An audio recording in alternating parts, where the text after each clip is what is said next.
Hello and welcome to another episode here in Yapong Pilipinas. I am Josh and it's been a while.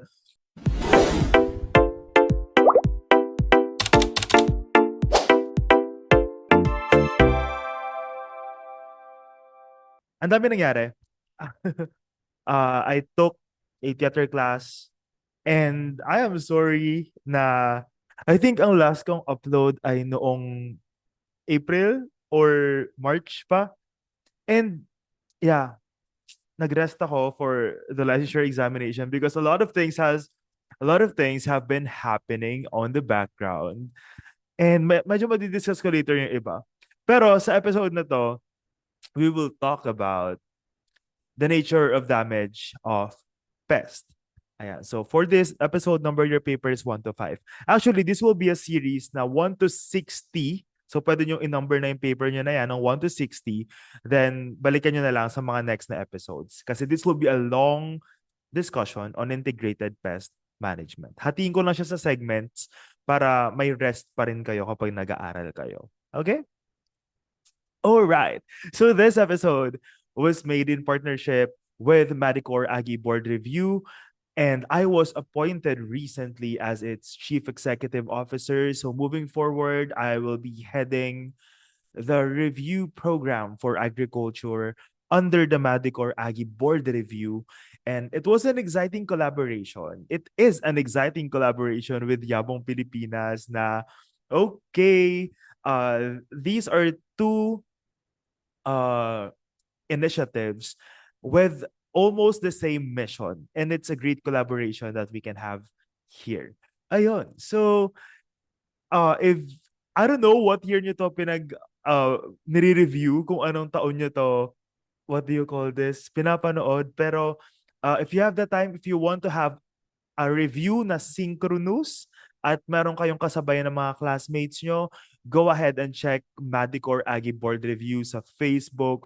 We will also launch a YouTube channel this 2026 para maging relevant pa rin ang Madicor Aggie Board Review even kahit wala yung season ng board exam. So I hope that this collaboration with Yapong Pilipinas and Madicor Aggie Board Review will help you. Kasi example, kapag kayo siguro gusto nyo yung nag-aaral kayo on your own, pwede kayong kumuha ng resources or manood ng resources ng Yabong Pilipinas. If you want naman na, okay, kailangan meron akong kasama kapag nagre-review, go ahead and enroll sa Madicor Aggie Board Review. Para ano yan, may face-to-face, may online, ganyan. So a lot of things will be happening in the next years. And I hope that you will be with us in this journey. All right, so let us start. And let's start with pest management. This will be part one of, I guess, 4 or 5 episodes on pest management. So, number one, a citrus orchard in Laguna is showing severe leaf mottling and yellowing. Laboratory tests confirm the presence of Candidatus liberibacter asiaticus. What disease is this? A. Fusarium wilt, B. Citrus greening, C. Anthracnose, or D. Papaya ring spot. So the answer here is letter B. Citrus greening. So in this episode, I will just discuss the notable cases of destructive pests that severely affected agricultural industries here in the Philippines or even sa ibang bansa, ganon. Ayan. So first, sa case ng citrus, we have yung ang HLB or yung citrus greening. We also have a lot of diseases para madi-discuss further. Or I think meron na kaming episode on plant pathology doon. So pwede nyo tignan yung episode na yon for more of this. So yung citrus industry, it suffered from leaf mottling or greening disease, which continues to be a major concern even up to now. The bacteria that causes Wanglongbing or yung HLB or citrus greening disease ay yung bacteria na Candidatus liberibacter asiaticus. So it is a bacterium from Asia that colonizes citrus and citrus-related plants. So let us say, for example, again, if we will go back, i-connect natin to sa crop science, ano nga ulit yung family or Yeah, anong family nga yung citrus? So I hope na ang in-answer nyo ay Rutaceae. Ayun. Number two. So ayun yung isa sa mga destructive pests na meron sa citrus industry natin. The form or the way that I discuss plant pathology, pest management, crop protection in general, ay tinitignan natin kung ano yung mga notable kasi I think hindi naman magbibigay ang PRC even in the future ng, let's say for example, disease na hindi naman kilala or hindi naman nagkaroon ng impact sa Philippine industry. So I want you to grasp, I want you to learn more doon sa mga, ano nga ba yung mga sakit, ano yung mga insekto, mga weeds, mga pests na nakakaapekto doon sa mga high value crops natin. So this will also tie it back to crop science. Ayun. So number two, a papaya plantation in Cavite shows mosaic patterns and malformed fruits. What is the most likely cause? A. Papaya ring spot virus. B. Papaya fruit fly. C. Root knot nematode. D. Powdery mildew. The answer here is papaya ring spot virus. Ayun. So another notable case of destructive pest in the Philippines is yung sa papaya. Ayan. So yung papaya industry natin, it was hit by papaya ring spot virus, especially in Cavite and Laguna. And the industry has only partially recovered. Ayun. So papaya ring spot virus, isa rin yan sa mga kailangan yung tandaan ng mga viruses, lalo na sa board exam. So again, go back to the discussion on plant pathology doon para sa more details on these specific viruses. So ito ang itsura niya sa photo. Number three, a mango farmer notices heavy flower drop during bloom season. The most likely pest involved is A. Fruit borer, B. Mango hopper, C. Aphids, D. Mealy bug. So the answer here is mango hopper. Ayan. So if first time nyo maririnig tong mango hopper, ito yung kanyang itsura. So yung mango industry in the Philippines was attacked by mango hoppers. Kasi sila, since from the term itself, hoppers, then kapag titignan natin yung anatomy ng, ano ba itsura ng flower, ng, ay yung morphology ng flower ng ating mango, di ba sobrang dali niyang matanggal? O kaya hangin lang pwede na matanggal. So ito, yung mga flowers na yon inaatake nitong mga mango hoppers. So na it's either kinakain nila or tinatanggal nila. So kapag mas onti yung flower, mas onti yung fruits na ma-harvest. So the control of mango hopper is possible only through costly and effective insecticides. Ayon yung disadvantage naman netong insect na yon. So another one sa banana industry naman, so in Central America, it was devastated yung mga banana plantations doon. It was devastated by Panama wilt or now also known as Fusarium wilt. So ganyan yung kanyang itsura. So companies were forced to shift from Gros Michel variety to Cavendish and transfer plantations to the Philippines and other countries. So from Central America, dahil nga inatake ng Panama wilt, yung Fusarium wilt, ganyan. Ayun, so lumipat sila sa ibang variety, then tinransfer yung plantations ng mga companies here in the Philippines and other countries. Another notable case of destructive pest naman is yung coconut natin. So yung coconut scale insect, Aspidiotus rigidus, which damaged over 1.2 million trees in Calabarzon. So ito yung itsura ng ating coconut scale insect. This was also discussed sa ating isang episode on vertebrate pests, scale insects, and even the mollusks. Nandun to sa episode na iyon. Okay, number 4. Which among these is a broadleaf weed? A. Barnyard grass, Echinocloa cruz-gali. B. Morning glory, Iphomea spp. Iphomea triloba.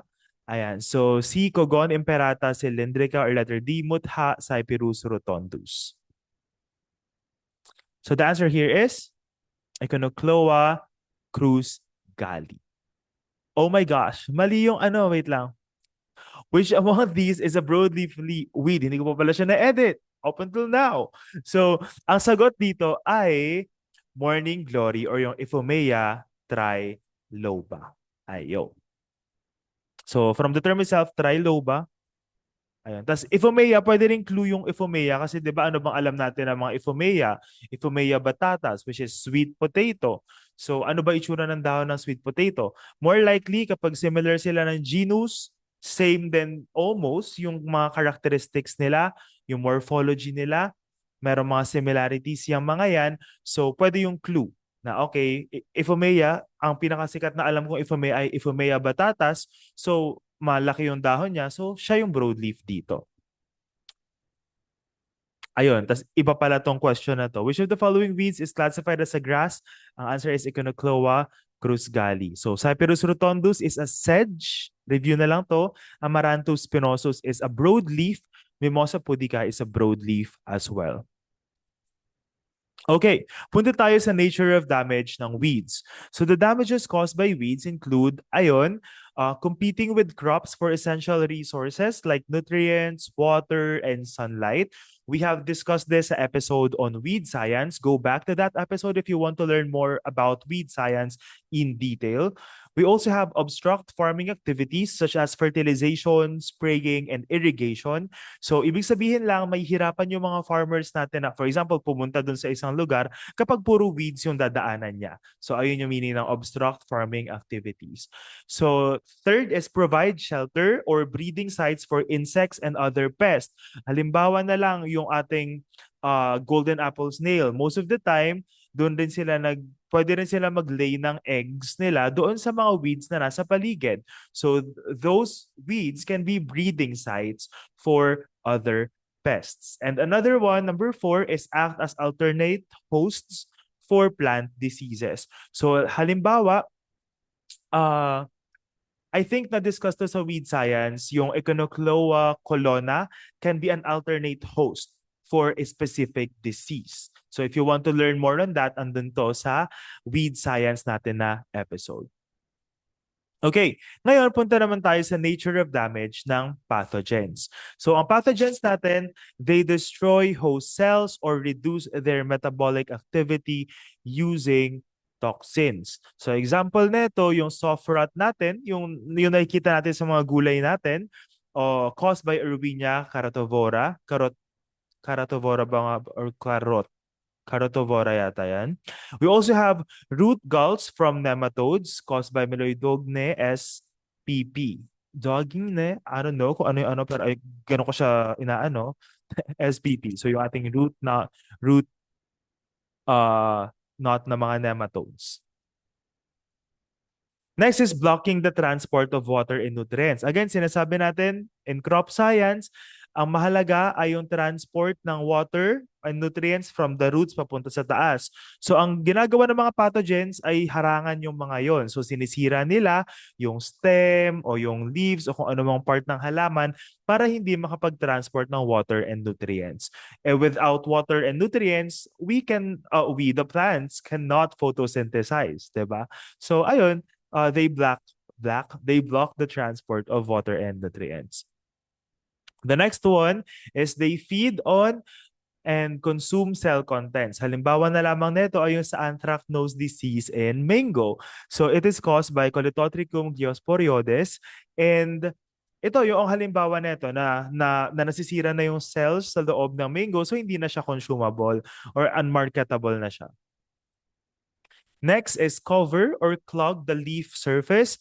An example of this is yung sa ating sooty mold in mango and yung mga powdery mildew natin in cucurbits. So, ayan.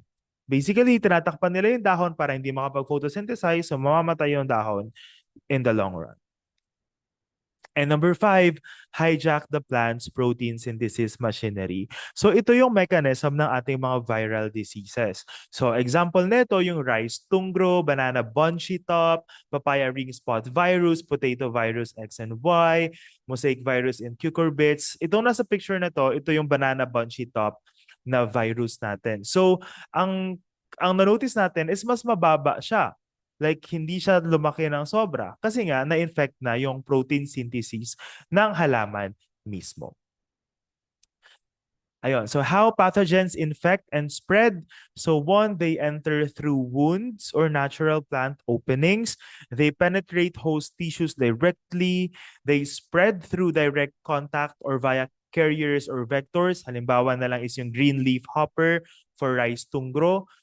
Yun then transmitting through infected planting materials. That is why nursery and even crop production management, napakahalaga na naglilinis din talaga tayo ng ating mga planting materials or even yung mga tools na ginagamit sa ating garden o sa ating plantations. Okay, now, let us go to the nature of damage of arthropods. So we have, number one, chewing damage. So example, yung mga insect natin, they tear and eat plant tissues. Example, yung caterpillars, yung larva ng yung larva ng mga butterflies and moths, kinakain nila yung dahon, katulad na nandito sa picture. Next is sap-sucking damage. So insects suck out plant cell sap. So ito yung parang kapag, well, most of the plants naman na ini-infect or ini-infest ng thrips, aphids, mealybugs, mites, scale insects, ay juicy yung kanilang loob. So ayun siya, sap-sucking damage. So gusto nila yung plant cell sap. The next one is boring damage. So ang boring damage naman is pumupunta sila sa loob. Dito na papasok yung corn borer na kilala natin for BT corn. Ayan, yung Asiatic corn borer. Ayan, pupunta sila sa loob tapos kung ano yung nasa loob, dinidig nila, doon nila kinakain. So, kaya minsan 'di ba yung eggplant natin, may uod pala sa loob. Ayun, so that is boring damage. So example is banana corm borer, lanzones bark borer, citrus rind borer, mango tip borer, and corn borer. Number 5, the main insect vector of citrus greening disease is A, whitefly, B, psylla, C, mealybug, or letter D, thrips. So ito, vector na to, the answer here is psylla or yung ating psyllid. Ayan. So, another nature of damage ng ating arthropods is disease transmission. Ibig sabihin, sila yung nagsiserve as vectors ng pathogen. Pupunta sila sa isang dahon, tas yun pala na-infect na sila noong disease na yon, then ipupunta yon sa next na plant, etc. Kaya, example na lang yung sa rice tungro virus, bakit sobrang daling kumalat ng rice tungro virus? Kasi ang kanyang vector ay yung ating green leaf hopper. Sa bawat talon yan, diyan daming na-infect na dito, rice plants, 'di ba? So, ayun. Example ng mga ilang vectors pa ay aphids, wasps, bees, psyllids, yan, green leaf hopper, pwede sila maging vector. Now, let us go to the nature of damage of vertebrate pests. So we have also discussed this in another episode. So balikan nyo na lang yun if you want a more detailed discussion on the vertebrate pests. So katulad ng, ayan, mammals na rats, mammals ba ang birds? Mammals. Ayun, so we have rats. We also have yung man, yung animals, ganyan. So yung bird, it is a reptile. Ba't dyan yan? So ang damage ng ating mga vertebrate pest ay eating the plant parts, particularly yung fruits and yung leaves. Ayun, so ayun lang muna for this episode. I can't believe that ended the episode. In the next episode, we will be tackling more on integrated pest management, and I will give you like more multiple choice questions sa next na episode. This is 1 to 60, so be prepared for that. Thank you very much for listening.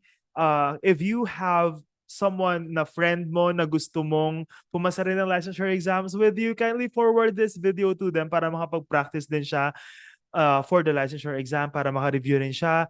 Again, this is an episode made in partnership with Madicor Aggie Board Review. If you are someone na gustong mag-aral with a class, ganyan. Kasi for sure, iba-iba tayo ng learning strategy. So if you are someone who wants na ganun yung setup mo, you can enroll sa Madicore Aggie Board Review. And I think the slots, limited lang kasi yung slots. Ayun yung maganda sa Madicore. Limited yung slots, so we are ensuring learning talaga. Hindi kami kumukuha ng sobrang daming students tapos sobrang diluted na ng learning. So as much as possible, we try to make the class small para at least meron pa rin interaction with the students and yung mga lecturers natin. And yeah, we are inviting experts then from the field of agriculture. For the past 20 years, I guess, um, puro UPLB faculty ang ini-invite na Madicor, but for the first time in Madicor history, we will be inviting experts from the field as well. Let us say, for example, for soil science, we will be inviting people and researchers from the Bureau of Soils mismo. Ayun, so there are a lot of things that are happening, and I hope that as you move forward sa yung review, you will be more inspired na pumunta doon sa lisensya. Always remember kung bakit mo ginagawa itong review na to, bakit mo gusto magkaroon ng lisensya. And I think that is it for this episode. See you in the next episode. Thank you for watching. And comment down below kapag may mga questions kayo and everything. Again, see you in the next episode. Bye!